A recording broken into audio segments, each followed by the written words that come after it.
Worth. You know, a lot of people struggle with the idea of self-worth, and it's not surprising, because we often put an emphasis on what one produces, and thus for those who struggle to even start to even get to a mindset to therefore produce anything and then have it be evaluated, that like it breaks a person.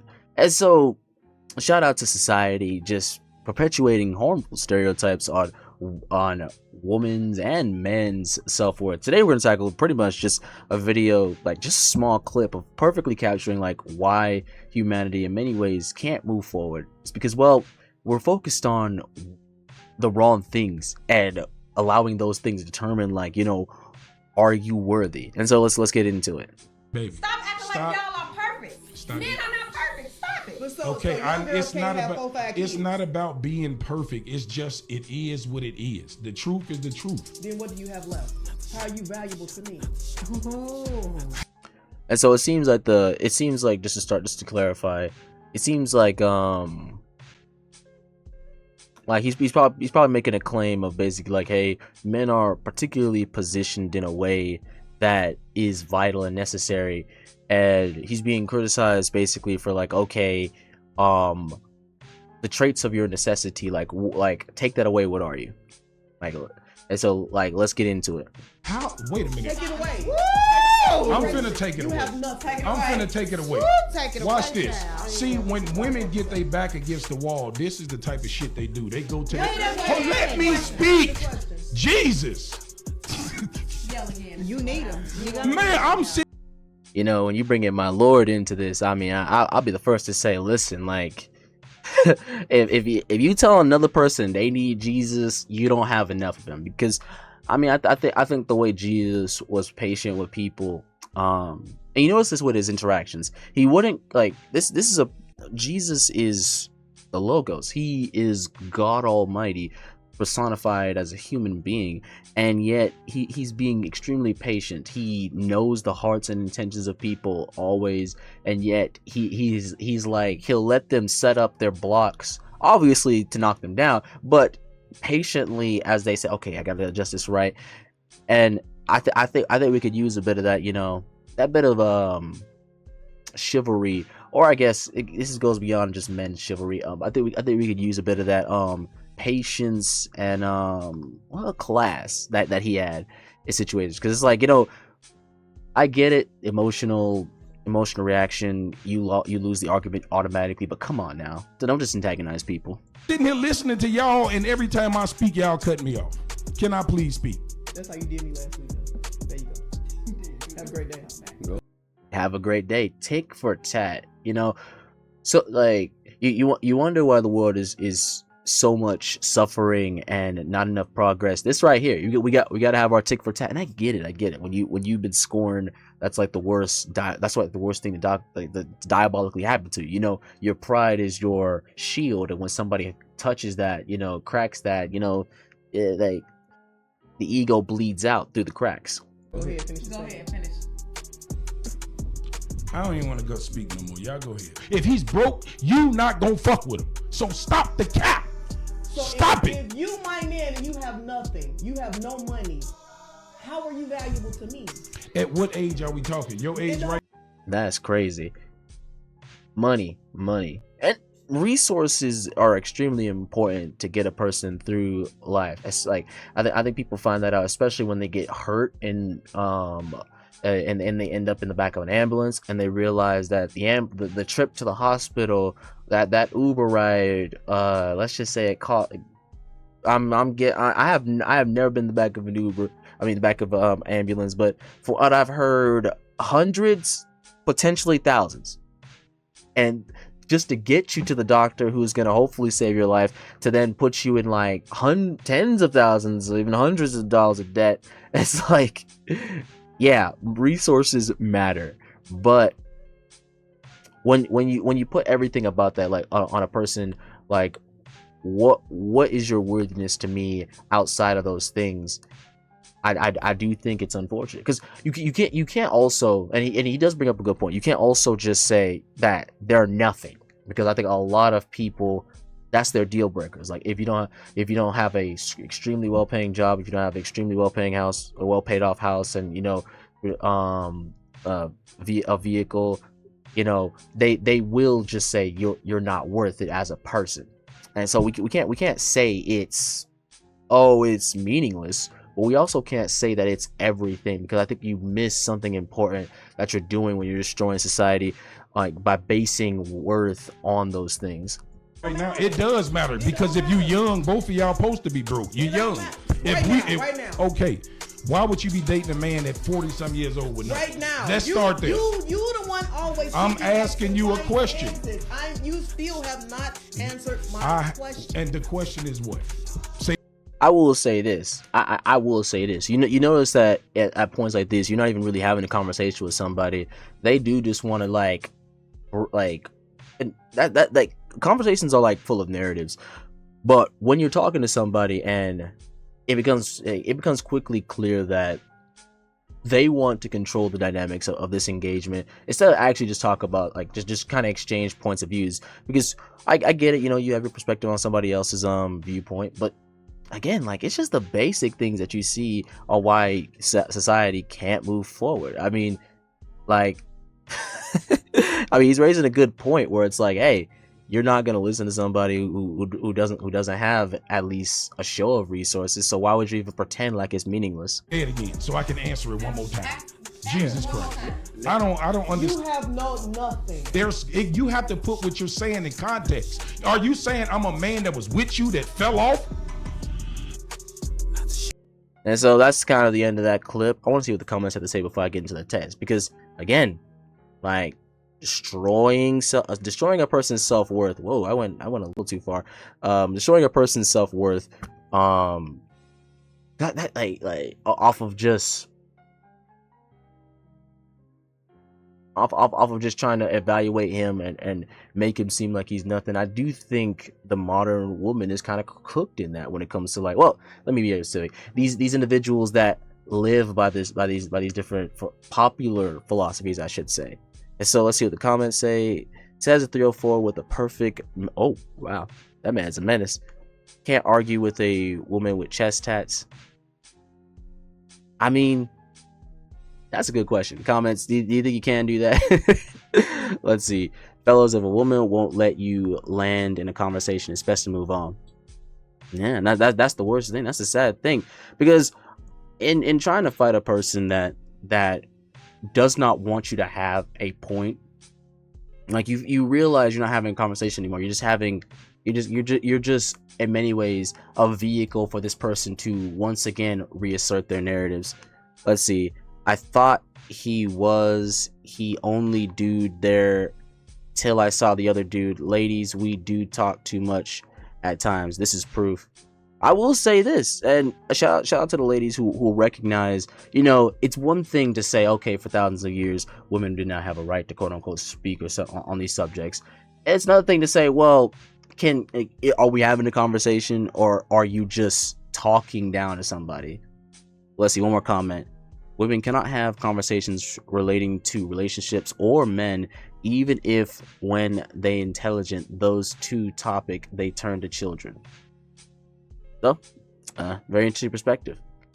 And so, what do I think? I think that, again, just bringing this back to the forefront, the underlining philosophy or reasoning of this conversation that's kind of trying to be, weighed, is pretty much like one's self-worth. And I think that a lot of the themes showcased here is very harmful. I mean, shout out to the Bible, who said it first. This ultimately was the argument that many popularized, that broke slavery at its knees for hundreds of years, and they brought it back to the forefront, because the idea of people being created equal was always based on a higher being over us, and that's God.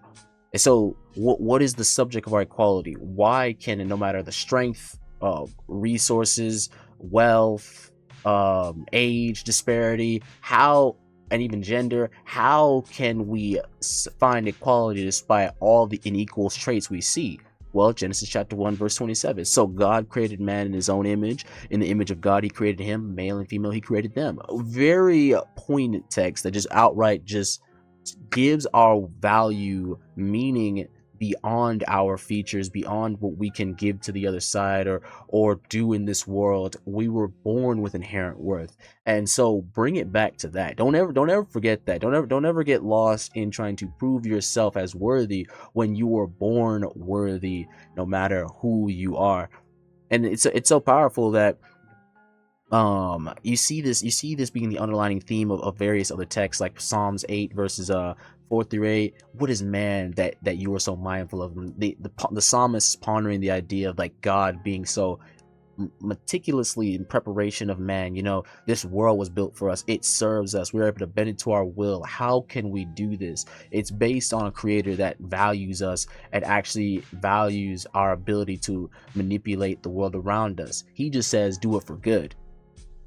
And it says here, and the Son of Man that you visit him. God is entertained with us and actually wants us to be aware of him. He visits us. He wants us to be empowered, enlightened, give us revelation. And it's based on our value and that he made in us. You have crowned him, my bad. You have made him a little lower than the angels, and you have crowned him with glory and honor. Despite our position being lower than divine beings, and angelic beings, if you will, we are still held in such high honor despite our position. Again, moral value despite what we are able to achieve. This is given to us. Verse 6, you have made him to have dominion over the works of your hands. Man, humanity has dominion by nature. You have put all things under his feet. Very clear, familiar language of anything. Hint, hint, nudge, nudge. This is actually talking about a particular individual. We're starting to transition to a particular individual within man, but nevertheless, made in his image mean this is translated onto us partially, right? And obviously, for those who don't understand, all things put under his feet is the idea of Jesus Christ being the crown of glory, but nevertheless, man is connected to him, and thus man in many ways takes on his traits. But that's another story for another day. Basically Messiah is king, and all are made to embody the example of the Messiah. Anyways, all sheep and oxen, even the beasts of the field, the birds of the air, and the fish of the sea that pass through the pass of the seas. We're over animals. We're distinct from animals because we were given moral worth. And so this brings us to pretty much just the end of the video, where it's like, okay, why can't we get along? It seems like we've forgotten how valuable we are to each other by nature, not merely just, oh, I produce bread on table and you produce no. It's like, do you not understand how well we were made? And so for that, I got a lot of verses here. It's 1 Corinthians chapter 13 verses 3-12, and it says, but I want you to know that the head of every man is Christ. So Christ is the foundation, and the head of the woman is the man, and the head of Christ is God. So a woman's foundation is man, and this is something that shouldn't be controversial. You know, the world was made by men, right? But like heavy things were moved around by men.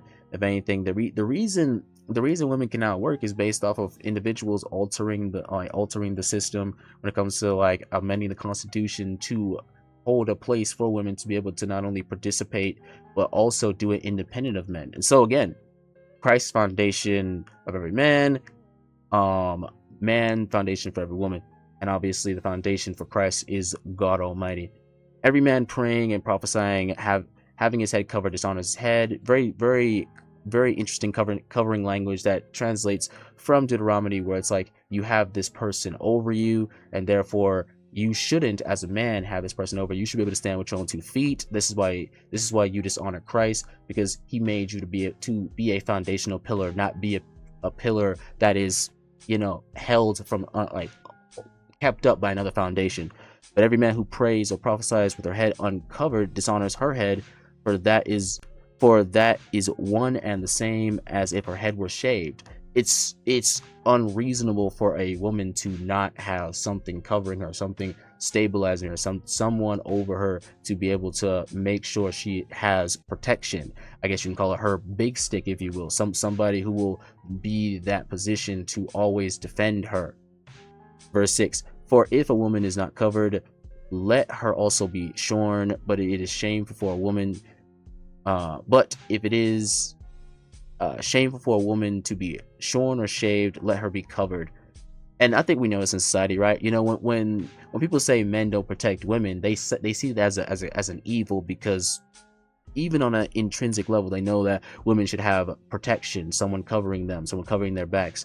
Let's see. For a man indeed ought to not have his head covered, since he is the image and glory of God, but women is the glory of man. So this verse translates basically saying, God made you to stand firm, protecting everything else, not to be protected, versus woman who is in your care, basically. Verse 8, for man is not from woman, but woman from man. Very, very clear, bringing us back to Genesis. For man was created for the woman. No, my bad. Nor was man created for the woman, but the woman for the man. Obviously restating, some people call it the pecking order, but I would just say it's very clear that this is talking about the idea that we were made to position to be around each other. Man was created to perform for God. Woman was created to cooperate with man. It's very simple, not the other way around. Our purpose is fundamentally different. Verse 10, for this reason the woman ought to have a symbol of authority over her head because of the angels. Just kind of restating what I said when it comes to like she should have someone over her, covering her. Nevertheless, neither is man independent of woman, nor woman independent of man in the Lord. Notice it brings it back to, despite all of our different positionings, we are not without each other, because we are founded by God. For as women came from man, even so man also comes through woman, but all things from God. So you notice that there's a balance there. So even though woman's origin came from that rib, even now we see that every man who exists now comes by the way of a woman. But nevertheless, not to have the debate, well, who is more important. Remember, God is ultimately the founder, and ultimately, if he's the founder, let our worth be determined by him and him alone.